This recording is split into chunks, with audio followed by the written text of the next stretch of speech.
Hi, this is Mike with Riding in the Ozarks, and I just got done listening to the second quarter business update from Harley Davidson, and I've got 6 things you need to know, especially if you're shopping for a new Harley Davidson.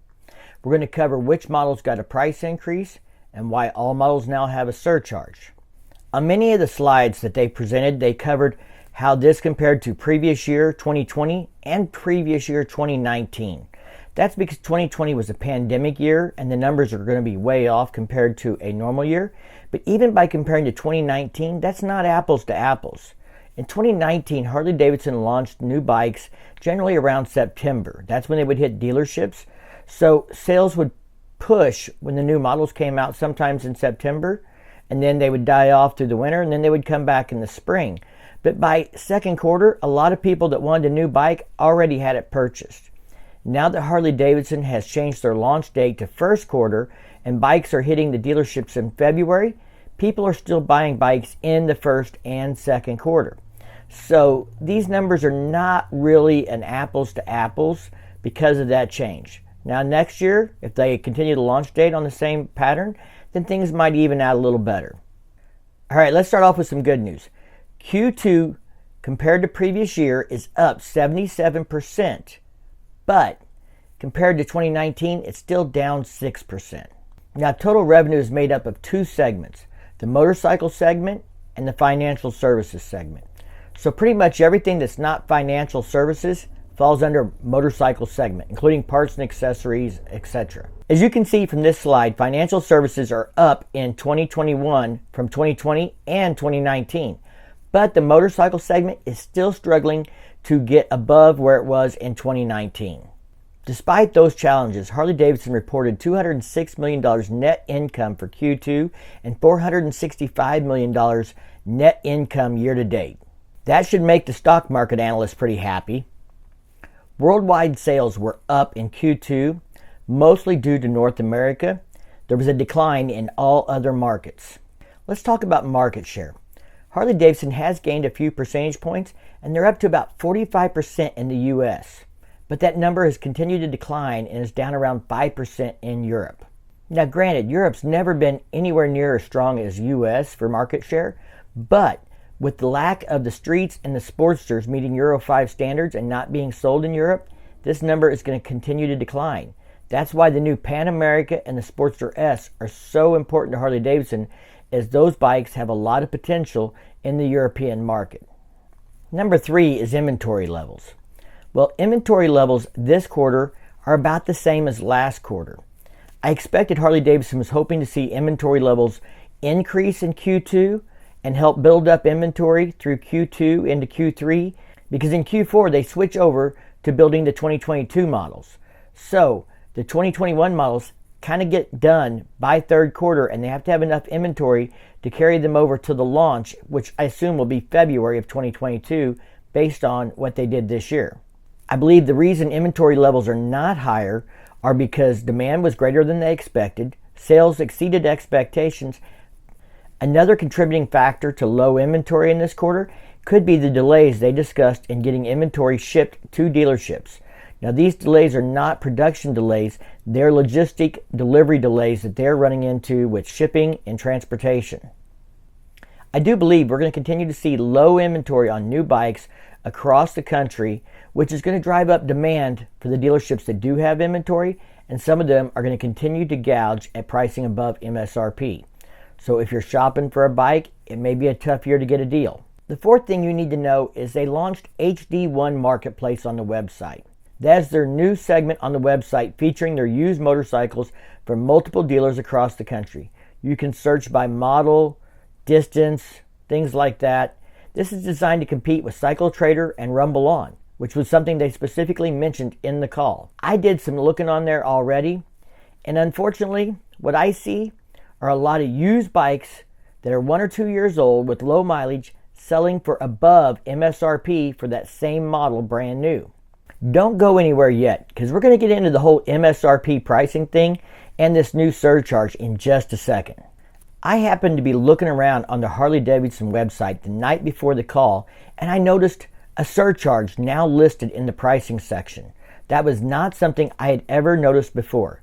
but I haven't really looked at the pricing too close since the 2021 launches. During the call, the CFO, Gina Goder, explained what this surcharge is all about. Let's play that clip so you can hear it straight from her mouth. We have continued to see inflation across all modes of freight, as well as within raw materials, and we are forecasting this to continue throughout the fiscal year. To help offset, we implemented an average 2% pricing surcharge on select models in the U.S.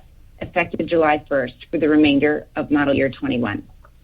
Regardless of what I think, not that I'm a fan of a surcharge, I think Harley Davidson is going to continue to charge this price until raw materials come back in line for pricing. As long as pricing of raw materials is seemingly inflated, this is something they're going to continue to do. I looked at a few specific models on the website, and it looked like the cruisers had about a $200 surcharge, while touring bikes would have more like a $400 surcharge. Now, she said 2%, but these numbers are definitely rounded off to an even number, so that's just a ballpark. All right, the last item I want to talk about is MSRP pricing. We all know and expect that Harley's going to raise the pricing every year when they launch a new model, at least by a little bit. It's pretty common across the industry, even in the automotive industry. When I talk about Harley Davidson, the number one complaint I see from viewers is that they can't buy a bike for MSRP. Many of them report to me that dealerships in their area are charging several $1,000s above MSRP to buy a motorcycle. Personally, I think 10% above MSRP is too much. All right, guys, listen to this audio clip from the Q&A section of the business call where an analyst specifically asked Jochen Zeitz about bikes selling above MSRP. And your next question comes from David McGregor with Longbow Research. Your line's open. Yeah, thanks for squeezing me in. I guess just a question on pricing, and you talked about the raw materials and the logistics, but just thinking to some of the channel checks we did this quarter, there were a lot of bikes sold above MSRP. And I'm just wondering, given the raw material inflation, the logistics issues, all the things you discussed, do you have an opportunity to recover that inflation more rapidly in 2022 than what you're seeing here with the 2% surcharge in the second half? Well, we are watching MSRP very carefully, and while some bikes have gone above MSRP overall, it's great to see that our dealers are not charging significantly above MSRP. There's been one particular product category where MSRP was higher, and we've adjusted the price for that product that is above and beyond the 2% charge that we are taking. So I think we've taken the measures that we can, but overall we are trading at or slightly above MSRP, but no significant sales are made a significant amount above MSRP, which from a customer point of view, I think is very important. You don't want anybody to take advantage of the situation, and then the customer gets unhappy because they're being charged above MSRP, and I'm very grateful that our dealers are, in most part, respecting that. So we haven't seen a significant sales happening above MSRP, except in a couple of products where we've made some adjustments. Now, the way I took that conversation, the analyst believes that many bikes sold above MSRP, while the CEO believes that most bikes sold right at or just slightly above MSRP. Now, what's slightly? What's significant? Nothing is defined in this call or by these people of what is a significant price above MSRP. I would say 10% is significant. I want you to leave me a comment down below and let me know if dealers in your area sell at MSRP or if they sell significantly higher, or what the percentage of dealers in your area are that are selling at or above MSRP. I'll go first and pin my comment to the top. Now, in that audio clip, you could hear the CEO say they addressed MSRP on one model that was significantly different. So that made me curious, and I went out to check and see if the pricing has changed since what I recorded in a spreadsheet during the 2021 launch.